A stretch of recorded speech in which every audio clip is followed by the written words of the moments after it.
Hispanic Canadian Arts te invita a participar de sus múltiples actividades a lo largo del año, conciertos, talleres de arte y entretención para toda la familia, además de nuestro canal de YouTube con programación cultural diaria y nuestra base de datos con información y contacto de todos los artistas hispanoamericanos de Canadá. Para más información, visita hispaniccanadianarts.org.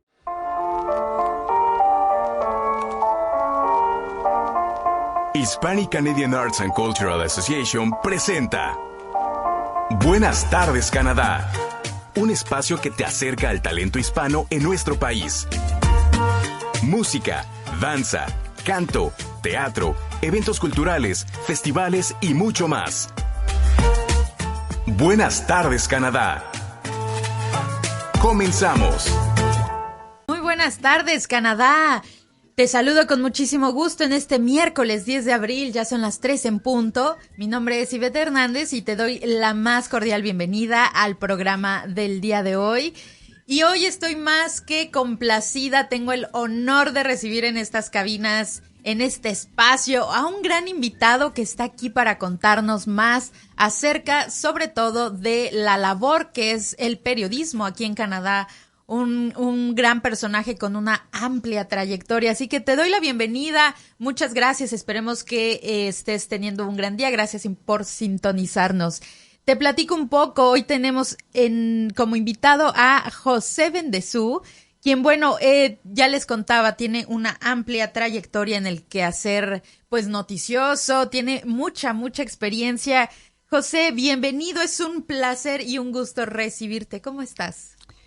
Muchísimas gracias, Ivette, el placer es todo mío. En realidad muy contento de poder participar de tu programa, de poder interactuar y sobre todo de poder llevar alguna idea a todos aquellos que nos escuchan. Muchas gracias. Y claro, es todo un gusto, un honor, ya lo decía, sobre todo ahora te toca estar del otro lado de la cabina y me encanta. Pero José, para la gente que recién está sintonizando, por favor, platícanos un poco más de ti, cuéntanos más de tu trayectoria, del cómo llegaste a Canadá, cómo fue que empezó toda esta travesía.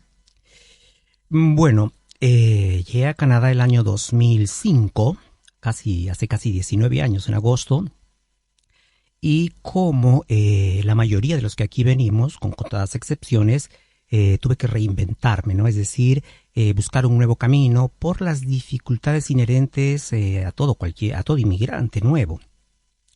Yo nací en Perú, por esas cosas del destino, me tocó hacer la universidad en Brasil, por un contrato de 4 años nada más, un convenio cultural, educativo, pero me acabé apasionando no solo de la ciudad a la que me tocó llegar, sino también de ese pueblo tan cálido que es el brasileño, y acabé quedándome allí por muchos años, a 28 años, hasta que de Sao Paulo decidimos venir a Toronto. Y es acá en Toronto donde apenas llegué por amigos comunes, conocí este proyecto tan maravilloso en la época, ¿no? Ahora es evidentemente una emisora consolidada, pero en la época todavía estaban haciendo CHHA 1610 AM, y soy de la generación de los que le tocó hacer varios cursos para poder tener acceso al micrófono, lo cual agradezco desde luego, porque todo aquello que te enseñe, sin duda a lo largo de tu carrera te va a permitir no solo tener más conocimiento, sino sentirte también más confortable. Ivette. Claro. Oye, José, ¿y cómo fue que te acercaste al mundo de la radio? O sea, ¿fue coincidencia, o sea, por tu amigo, o ya te llamaba como la atención? ¿Cómo fue? Es una historia muy curiosa que pocas veces la he contado, pero quizá en este momento amerite decirlo. Tenía yo 10 años cuando gané un concurso nacional de locución en la televisión peruana, en un programa que se llamaba Sábados Alegres y que de hecho lo hacía una dupla de hermanos mexicanos. Sí, se llamaban Cachirul y Copetón, si no me acuerdo. Ajá. Esos eran sus nombres artísticos. Ellos trabajaban básicamente con niños, así tenían música, artes, y tenían un espacio en el que escuchaban o permitían a niños que tenían, digamos, ganas, deseos de leer noticias al micrófono. Y allí me presenté y tuve la suerte de ganar ese concurso. Te lo cuento porque haciendo historia de mi propia vida me doy cuenta que no es nada reciente esto. Después también en el colegio, que tuve la experiencia, no sé qué tan buena de haber estudiado en un colegio internado, el high school, digamos, y allí también participé del club de teatro y me tocó durante los 3 años de colegio ser el maestro de ceremonias de todos los eventos que sucedieron a lo largo de esos 3 años. Y cuando salí de allí, me fui a una de las emisoras más populares que había en Perú en esa época, a probarme como locutor. Creo que ahora recordando, sí tenía ese sueño, ese ideal. Entonces me probaron y nunca lo voy a olvidar. Después de elogiarme, según ellos, por tener una correcta dicción, en fin, cosas del tipo, me dijeron que mi voz aún no estaba madura. Okay. Y que volviera dentro de unos meses. Me sentí tan ofendido que no volví más. Bueno, de ahí también ya me preparé para irme a Brasil, donde estudié. Ok. Oye, y entonces empezaste aquí en la radio CHHA. ¿Qué empezaste a hacer?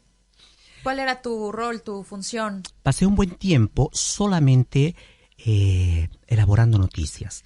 Venía todas las mañanas, a las 9, si no me equivoco, y de 9 a 12 tenía que hacer la traducción, la adaptación, la elaboración del noticiero llamado Panorama, que lo leía el gran Pompeyo Saavedra, uno de los mayores locutores de habla hispana que ha pasado por Canadá y también por esta radio.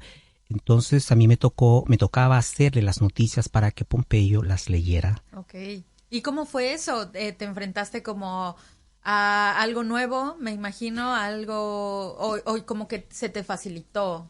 Bueno, yo vengo de la academia, yo estudié filosofía y toda mi vida he sido profesor, entonces escribir para mí nunca ha sido nada difícil, digamos, ha sido parte de mi cotidiano, de manera que hacer esas noticias no resultó ser una tarea difícil, más bien agradable, en la medida en que cuando tú haces noticias estás bien informado, te enteras de muchas cosas, aunque no las elabores, pero acabas enterándote, y también la responsabilidad de seleccionar noticias que entiendes servirían para los oyentes, que este es el lado más interesante, ¿no? Porque al final, si uno se debate, Ivette, y tú eres del área periodística, también lo sabes, si uno se debate hasta el día de hoy, ¿qué es noticia o qué tipo de noticia podría interesar a nuestros oyentes? Ese ha sido un desafío muy grande y continuará siéndolo, ¿no?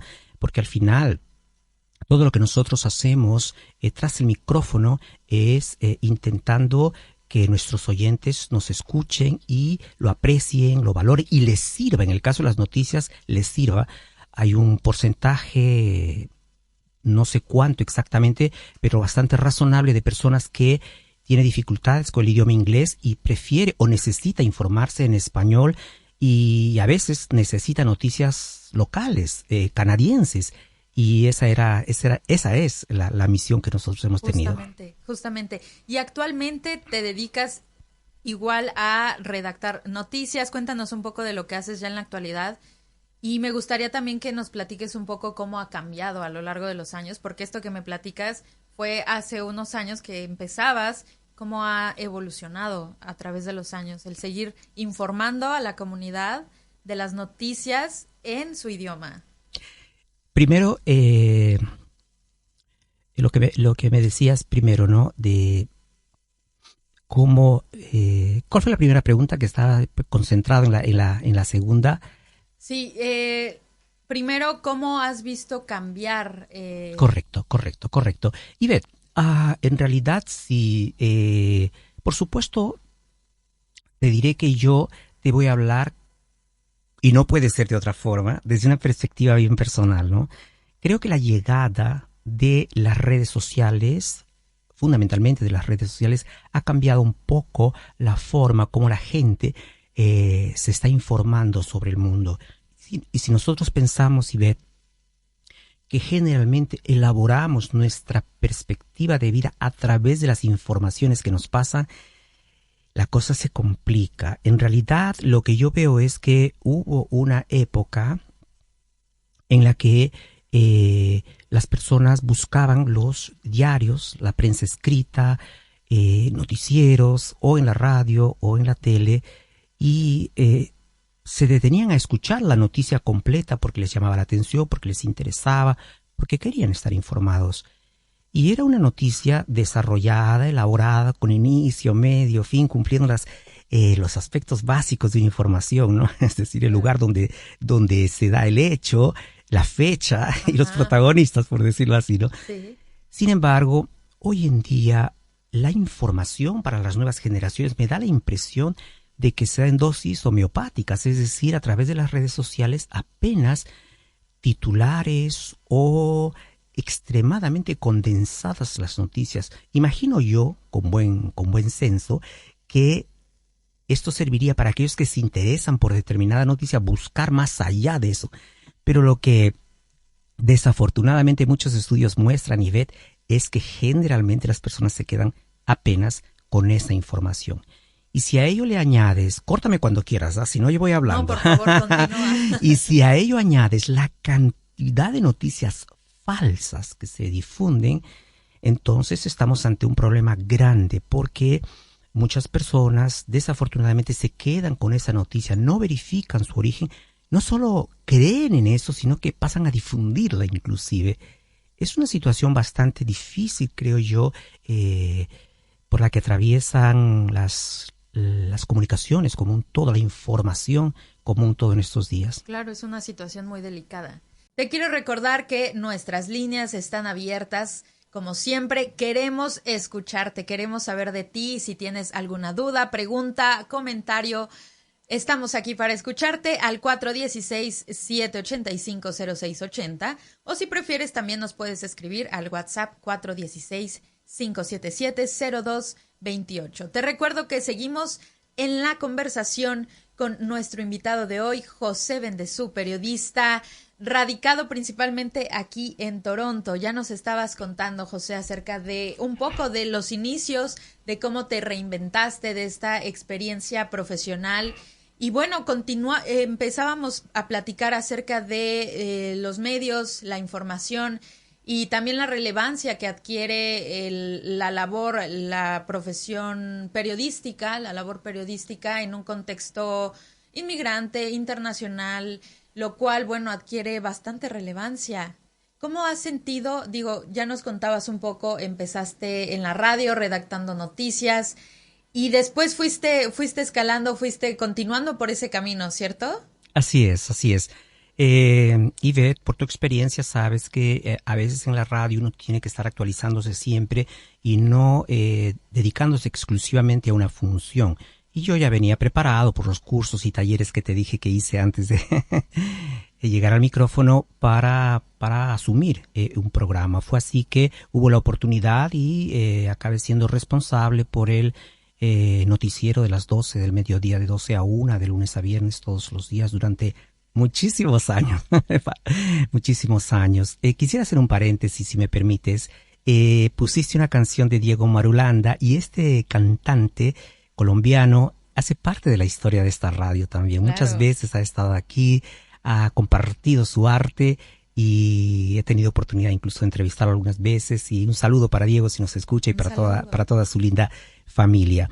Y pues después ya yendo al micrófono, la responsabilidad era doble porque me tocaba a mí elaborar las noticias por la mañana y yo mismo decirlas de 12 a 1. Y así por mucho tiempo, pero te decía que la experiencia de hacer radio, por lo menos la que yo tengo, no se restringe a hacer una única cosa. Y acá, en esta radio, en esta emisora, aprendí muchísimas cosas, no solo al micrófono, sino también, y como tú lo sabes bien, hubo la idea genial de alguien de que cada locutor aprendiera a usar el panel de comandos, de controles, no la mesa de controles. Esa también fue una experiencia muy buena, un aprendizaje que yo lo agradezco mucho porque te genera independencia, tú lo sabes.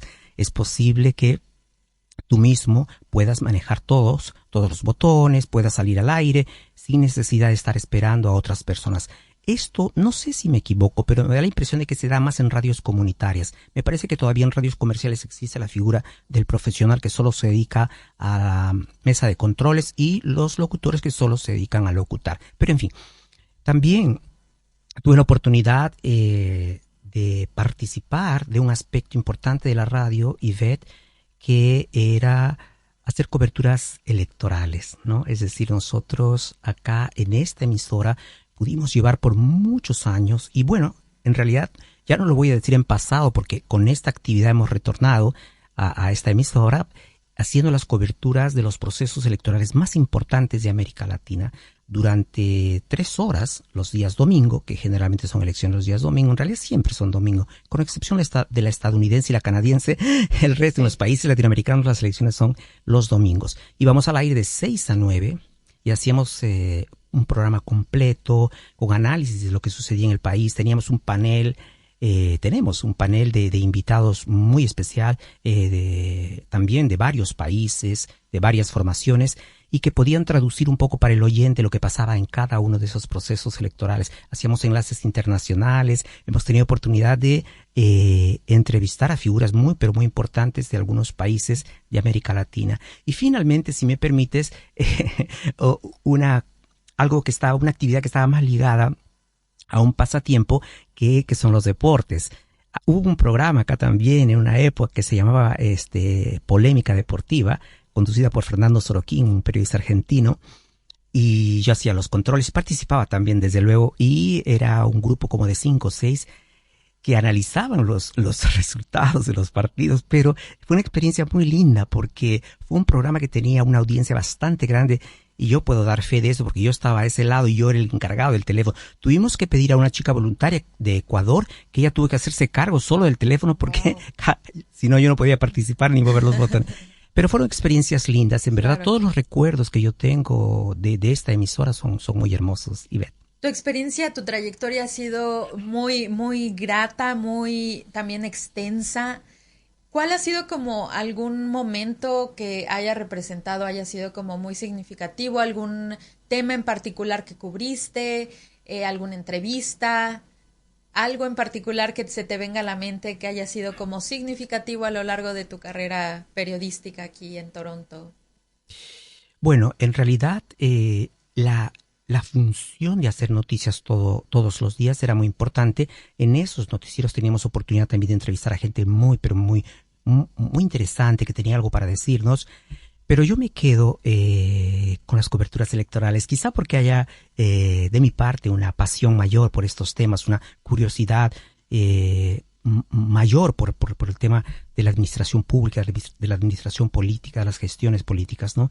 Y si me preguntas objetivamente, pues entre otros momentos podría destacar que desde esta cabina pudimos entrevistar al expresidente hondureño Zelaya cuando él se encontraba asilado en la embajada brasileña. Estaba rodeado, había habido una suerte de golpe en Honduras y él no podía salir de esa embajada. Pero nosotros teníamos un contacto ahí adentro de Democracy Now!, un compañero nuestro. Entonces le había pedido yo si podía sacarlo unos minutos a Oscar Zelaya, yo en realidad nuestra pretensión no era tanta, nuestra pretensión era entrevistar a alguien que estuviera dentro y que nos narrase qué pasaba. Entonces llamo a este amigo nuestro de Democracy Now! Y le digo, ¿puedes decirnos algo? No, mejor, me dijo, aquí está Oscar Zelaya, solo que les da 3 minutos. Y fue una experiencia interesante porque él en primera persona pudo narrar desde su perspectiva, desde luego, lo que sucedió en esa situación en Honduras. ¿Te acuerdas qué le preguntaste? Por supuesto, ¿cómo se siente? Le dije lo primero, porque usted está exilado y no se sabe qué está sucediendo o qué va a suceder afuera. Y él narró con mucha sinceridad sus temores y también recuerdo que él ratificó su lucha porque ese periodo de excepción terminara lo antes posible, porque él había sido un presidente elegido constitucionalmente. Okay.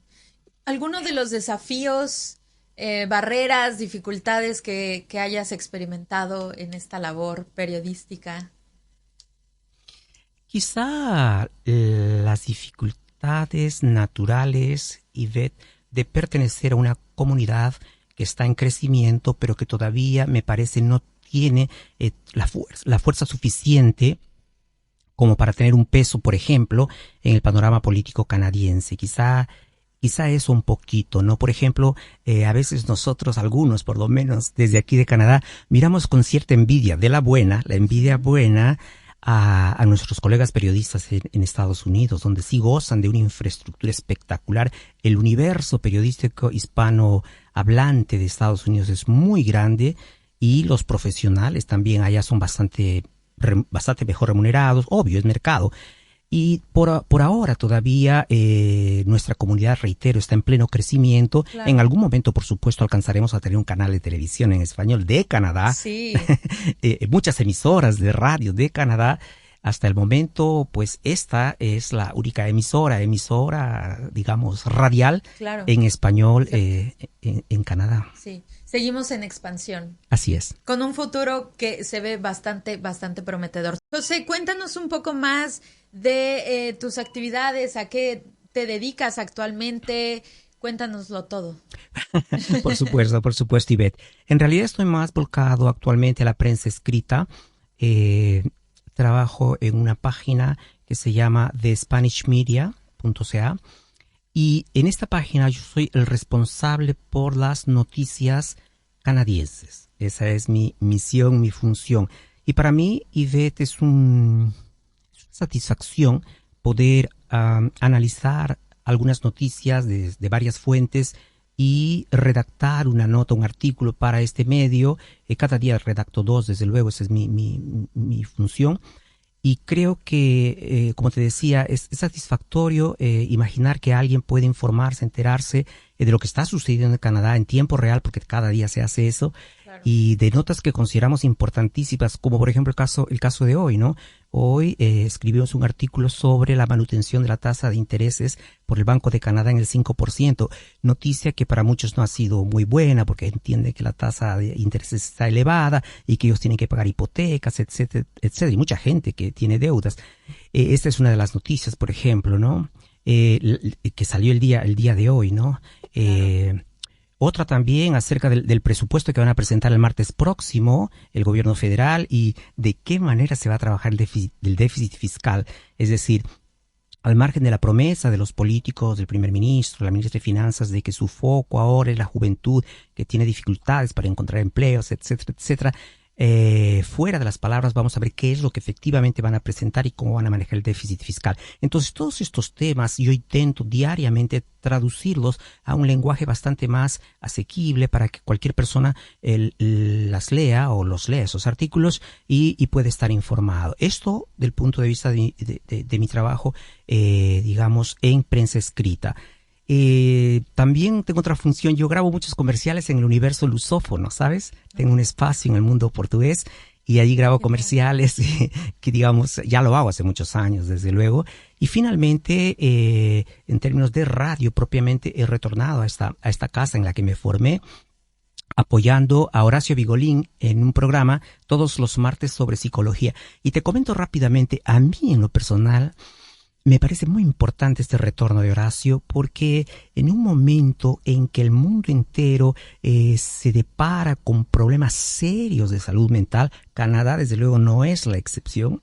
Y no solo eso, sino también parte importante de la población, como son los jóvenes, están sufriendo muchísimos problemas de salud mental y muchas veces sus padres no saben qué camino seguir, y en ese sentido me parece que las palabras de un especialista, de un experto como Horacio, me parece que son muy muy interesantes para que estas personas puedan de alguna manera por lo menos orientarse. Es un recurso que es muy valioso en el contexto, ¿no?, en el que nos desarrollamos, porque aparte encontrar un especialista que hable también en el idioma y que podamos como prosperar. Y lo más importante, y ver que pueden llamar por teléfono, mandar un mensaje de WhatsApp preguntándole y seguramente Horacio les va a responder o les responde. Desde luego. Oye, y hablando de las noticias y de esta labor que tienes de buscar, pues sí, ya nos platicabas hace un momento esos temas relevantes que podrían también, ¿no?, resonar en la comunidad.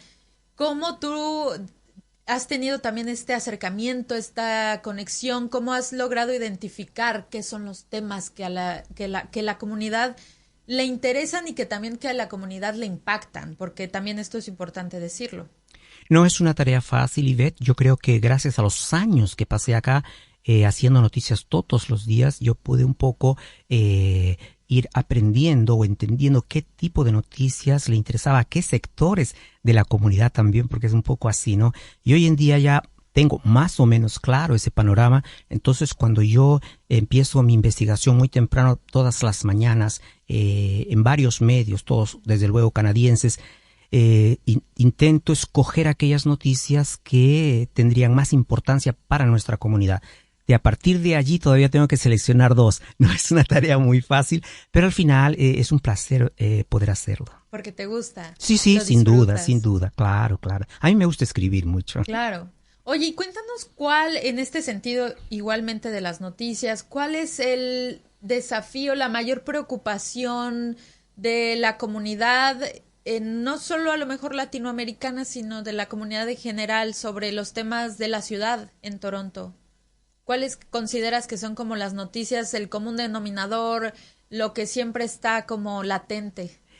Ivette, yo creo que todos los problemas que tengan que ver con la economía de los residentes aquí en Toronto son importantes, ¿no? Es decir, el tema de las multas, por ejemplo, es un tema que muchos me escriben y me preguntan cómo funciona esto, por qué. Bueno, para nadie es secreto que la municipalidad de Toronto se enfrenta a un déficit presupuestario genial, gigantesco, ¿no?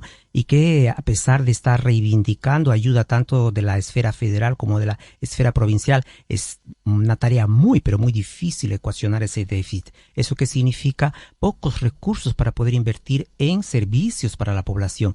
Y de estos servicios, las personas creo que se resienten un poco más justamente en temas relacionados al tráfico, a las construcciones que están perturbándolas.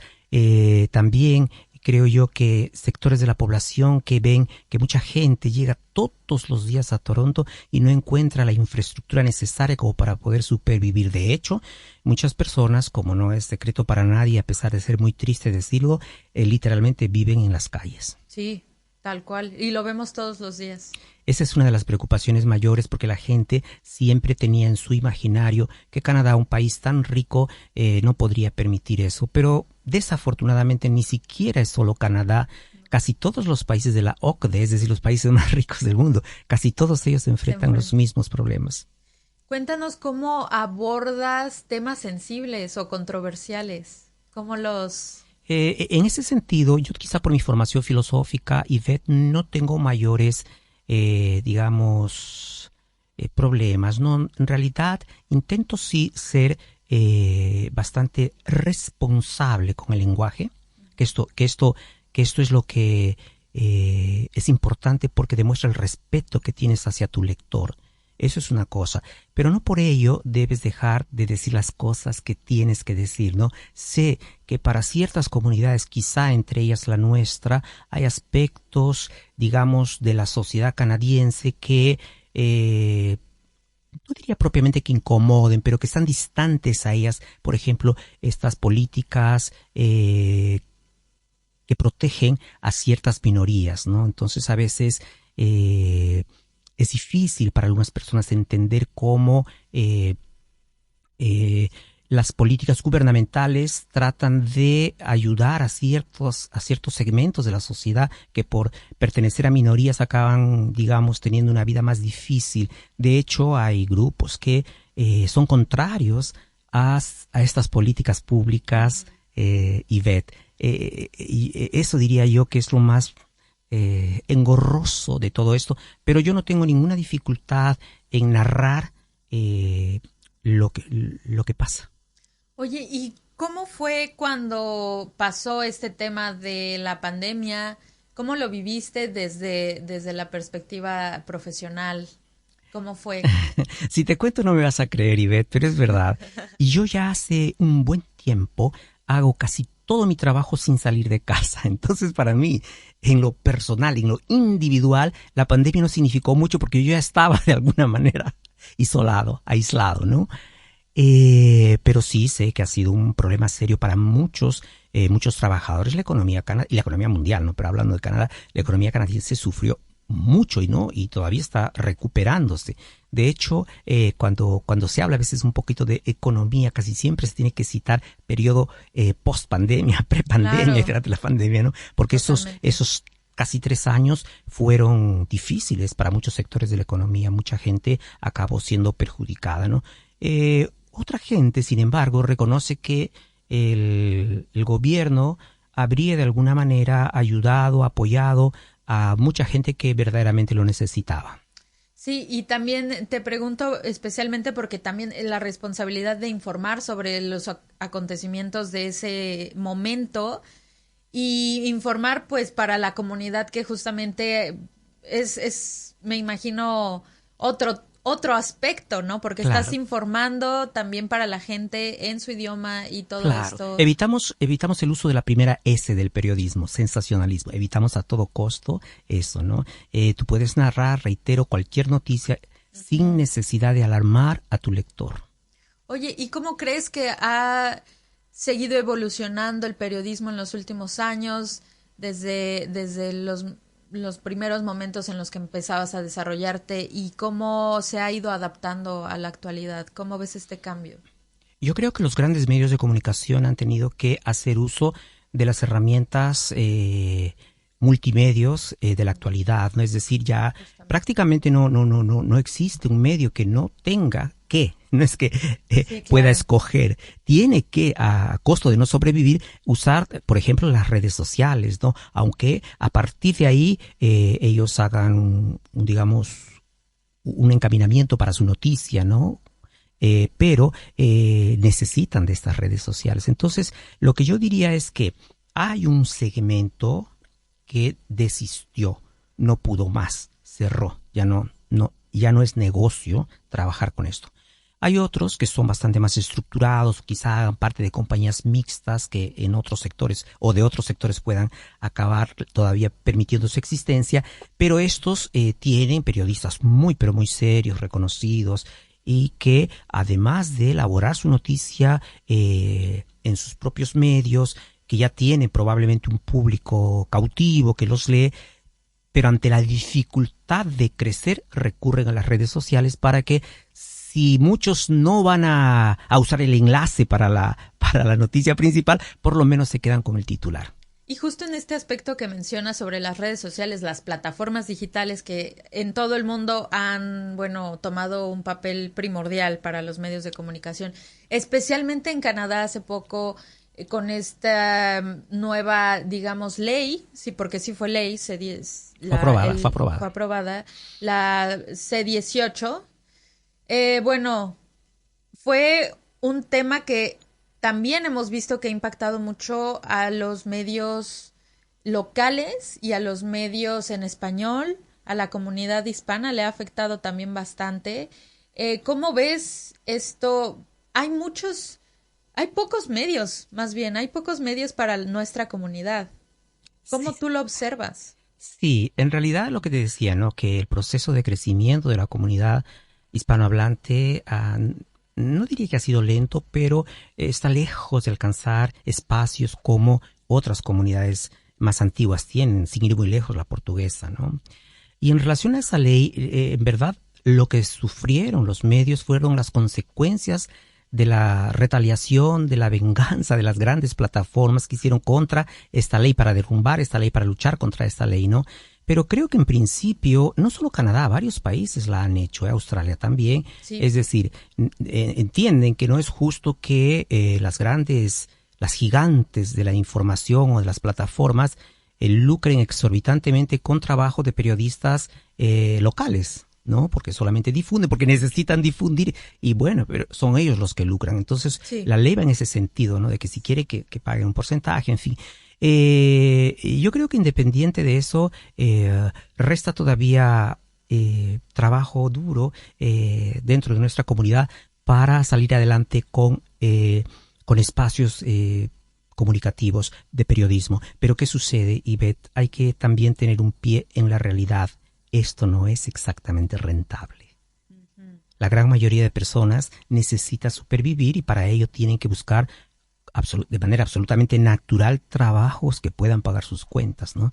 Y todavía, como no hemos crecido, este universo todavía es un poquito así una analogía como la de los artistas, ¿no? Los cantantes en general acá, si no me equivoco, no hay uno que viva de su arte. Es Claro. triste decirlo, pero es verdad.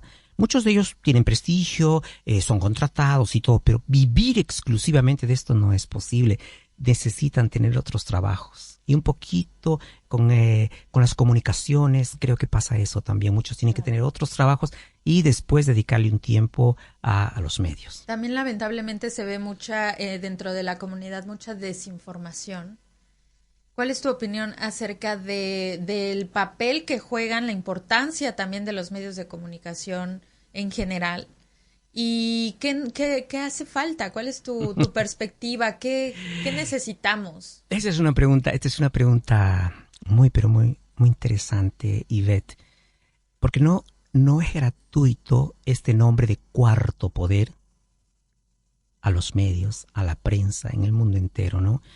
El poder que ejercen los dueños de estos medios es grandísimo, ¿no? ¿Y por qué digo esto? Porque en realidad, Ivette, los medios de comunicación son empresas. ¿Y cuál es el principio básico de una empresa? Generar lucro, ¿no? Cuanto más lucro genere, es mejor calificada y tenida como mejor empresa. ¿Cómo se obtienen estos lucros? Es otra historia. Muchas veces no interesa cómo, ¿no? Y te digo esto justamente porque en los grandes medios viven de sus anunciantes, de sus patrocinadores. Estos patrocinadores tienen ciertos gustos por algunos temas. Es decir, si yo te patrocino, quizá ese tema no. ¿Sí? Para dejarlo por ahí nada más, ¿no?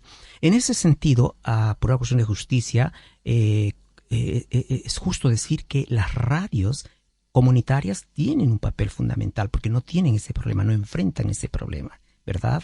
No son radios comerciales que necesitan desesperadamente de sus patrocinadores para subsistir, ¿no? Es diferente, pero es lamentable lo que te digo porque históricamente siempre ha sido así, ¿no? Los dueños de los medios son los verdaderos poderosos, ¿no? Y si tú, y con esto cierro, te prometo, si tú, este tema por lo menos, si tú llevas en cuenta que dueños en países como España, para seguir muy lejos, de los medios de comunicación son también dueños de bancos y de industrias y de esto, ya te puedes imaginar de qué manera tienen que comportarse los periodistas que elaboran en esos medios, porque si no agradas a tu patrón, a tu jefe, tienes que dar un paso al costado.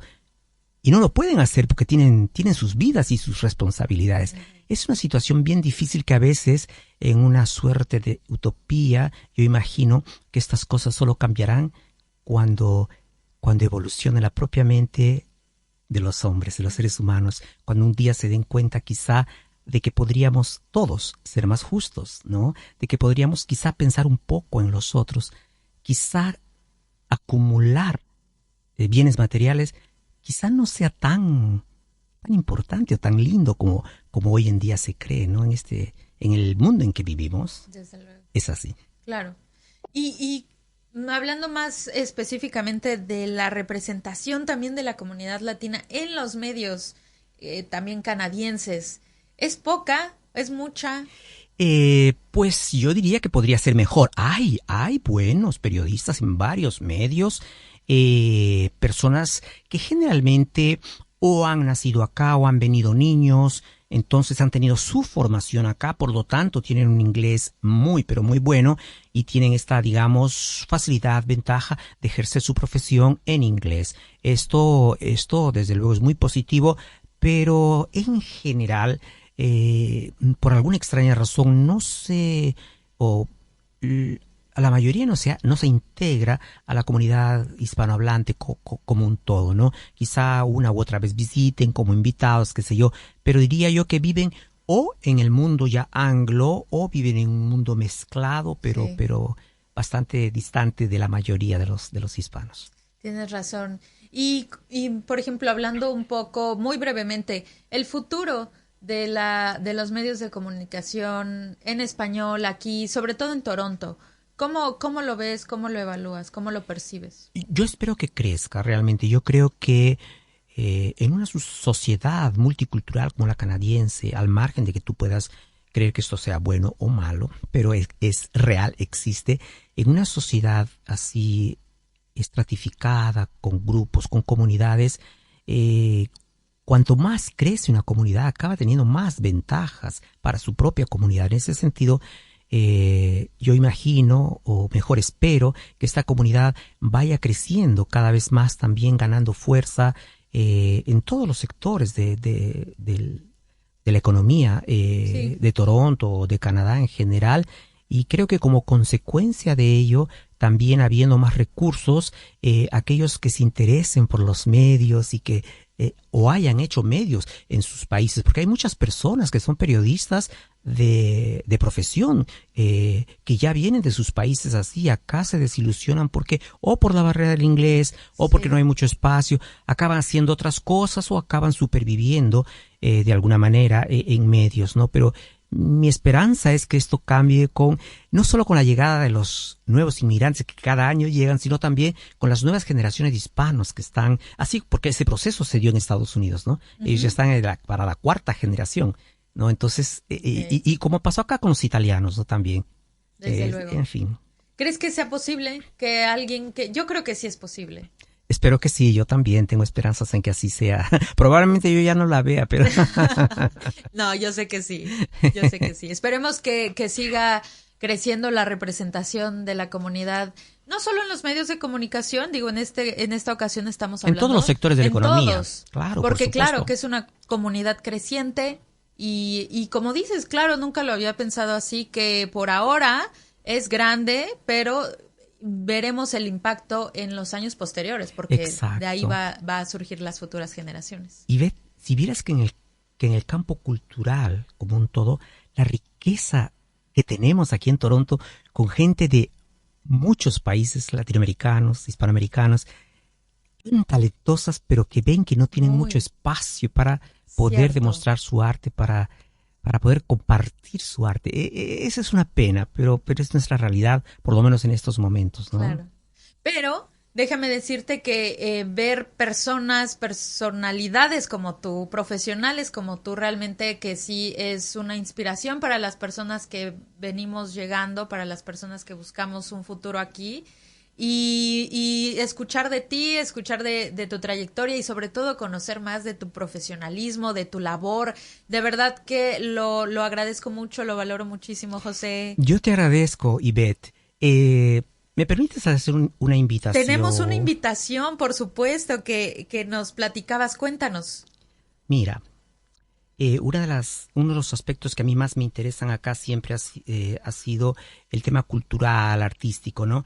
Y me enteré que el sábado 20 se presenta en el Centro Cultural Latinoamericano un trovador excepcional que proviene de tu país, justamente. Mexicano. Se llama Gabino Palomares y va a presentarse el día 20. Me da la impresión de que viene exclusivamente a hacer ese show, una única presentación, el sábado 20 de abril. Y los organizadores me decían, Ivette, si tú quisieras...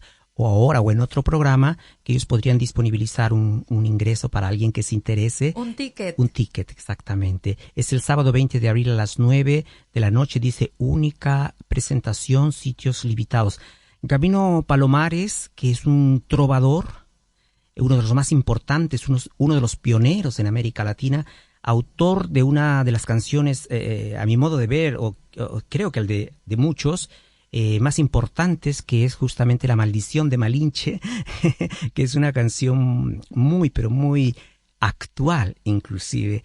Vale la pena poder escuchar a Gabino Palomares este sábado en el Centro Cultural Latinoamericano. Sábado 20 de abril a las 9 de la noche. Así es. Si usted quiere ir, llámenos, escríbanos y nosotros con muchísimo gusto vamos a regalarles este ticket. Quiero agradecer a Teresita, que aquí estoy leyendo su mensaje. Ella dice que lo saluda, muchas felicidades. Es una dicha escuchar a un profesional verdadero, estudiado y preparado. Ese es el mensaje de Teresita. Gracias. Ahora le muestro el mensaje completo, Teresita. Muchas gracias por escribirnos. También por acá Marco dice: felicidades al señor Bendezú, un placer escucharlos. Saludos de Marco Velastegui y Hermanos, todo lo mejor. Muchísimas gracias, Marco, y a toda tu familia. Qué gusto. Y por favor, escríbanos. Si nos escriben un WhatsApp o nos llaman en este momento, yo voy a estar al pendiente para que reciban este ticket para irse a ver a Gabino Palomares en concierto. Recuerda que es única presentación y hay, ¿cómo se dice? Cupo limitado. Cupos limitados. Ahí lo tienen. José, muchísimas gracias. ¿Algún otro mensaje que te gustaría solo decirles compartir? para aquellos que no sepan, el Centro Cultural Latinoamericano está ubicado en el 1756 de Eglinton Avenue West, muy cerca de Dufferin, muy cerca de la radio, en verdad. Muy cerca de aquí. Muy cerquita. Genial. Es Eglinton con Dufferin, 1756 Eglinton Avenue West. Así es. Perfecto. No, Ivette, decirte que ha sido un placer verdaderamente conversar contigo. Yo creo que es importante este tipo de diálogos, de charlas. Y para mí pues es un poquito también nostálgico porque por muchos años he estado en estos estudios y acompañado de gente muy, pero muy, muy generosa, muy buena. Qué gusto, qué gusto. Para mí fue un placer conocer más de tus experiencias, de tu trayectoria, conocer esa... ha sido de verdad que fabuloso. Muchísimas gracias. Esperemos que no sea la última vez que te recibamos. Gracias por acá. a ti una vez más, Ivette. No, y cuando quieras, estoy a tu disposición. Mucho éxito en todos los proyectos y que siga la prosperidad en tu trabajo. Y muchas gracias también por esa labor que realizas. Gracias a ti y a todos aquellos que nos han acompañado. Claro que sí. También quiero agradecer a todas las personas que nos sintonizaron. Ya son 3:55, nosotros nos vamos despidiendo de la emisión del día de hoy. Quiero recordarte que este programa llega a ti gracias a Hispanic Canadian Arts and Cultural Association. Yo soy Ivette Hernández, nos escuchamos el próximo miércoles en punto de las 3 de la tarde a través de CHHA 1610 AM aquí en Buenas Tardes, Canadá. Y también hacerte la invitación a que conozcas un poco más de la asociación que hace posible este espacio Hispanic Canadian Arts. Te invito a que nos sigas en Instagram, estamos Hispanic Canadian Arts, tal cual, estamos en Facebook, estamos en YouTube, ahí puedes encontrar eventos, actividades, todo lo referente a la comunidad hispana aquí en Canadá. También tengo otro evento al que quiero invitarte, es el concierto de Natasha Roldán, mañana 11 de abril a las 8 p.m. en Small World Center. Puedes encontrar la información ahí en nuestras redes sociales, en Instagram, en Facebook también. Natasha Roldán, una artista local que vale también muchísimo la pena. Aquí siempre te ponemos mucho su música, así que mañana va a estar en concierto, también una gran oportunidad para conectar con nuestros artistas locales, apoyarlos, eso es bien importante. Así que bueno, de esta manera me despido del día de hoy. Muchísimas gracias, que tengas excelente día y nos escuchamos la próxima. Hasta luego. Esto fue Buenas Tardes, Canadá. Una producción de Hispanic Canadian Arts and Cultural Association.